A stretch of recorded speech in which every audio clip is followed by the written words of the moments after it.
This video is to cover terms and groups.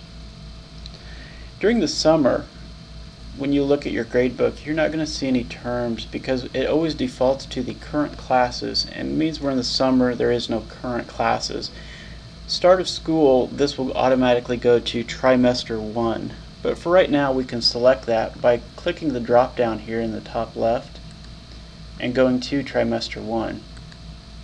Now when I click on trimester 1, I'll see the sections that I'm teaching during trimester 1.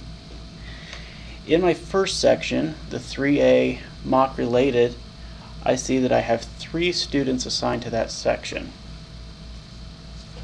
I can click through my sections and see the students assigned to each section.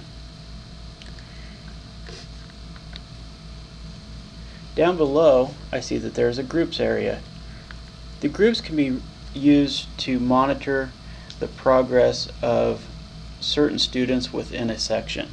So in my example here, I have 3 students in my period 3 course.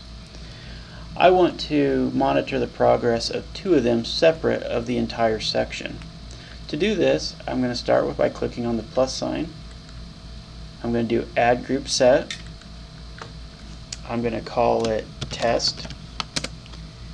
And it's going to create a group set, and within my group set it shows me a group. Now all I need to do to add students to that is simply click on the students I want and drag them into that group. So I'm going to take the last 2 students, I'm going to click the first one, I'm going to go to the next one, I'm going to hold control and then click on her name. Once I've done that, I can simply drag this selection down to the group, and now my students will of course still show as active when I'm here, but when I go down to my test group, I can work with just those students. So right now I'm set on filter selected. Filter selected means only show me over here in my working area the students who are in that group. Your other option in the drop down is to use highlighted students. What this does is it just highlights the students in the group that you have selected, but it still shows you your entire section.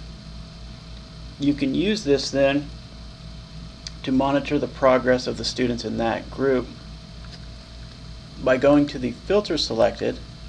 If these students had scores in our test environment and we had created assignments and scored them appropriately, it would show me for just the ones that I have filtered out of my group. Down here it would show me their mean, median, and mode. So then I could watch how the progress of just that group is doing. I could go back here and I could say give me the highlighted, so show me everybody, and I could see how that is. So how is the progress of my group doing compared to the progress of the section? Would be an example of how you could use groups. If you no longer want the group, you simply click on the group, click minus, it'll ask for sure you want to delete it. You click on the group set, same process, and you're back to where you started. Note that groups don't affect your active. You cannot remove or add a student to the active simply by modifying a group. The groups are completely separate and in addition to the active and dropped selections. If students had dropped your section, you could still view them by going here to the dropped. Now, since we're at the beginning of the school year, I don't have any dropped students yet. But this is how you could use terms and groups.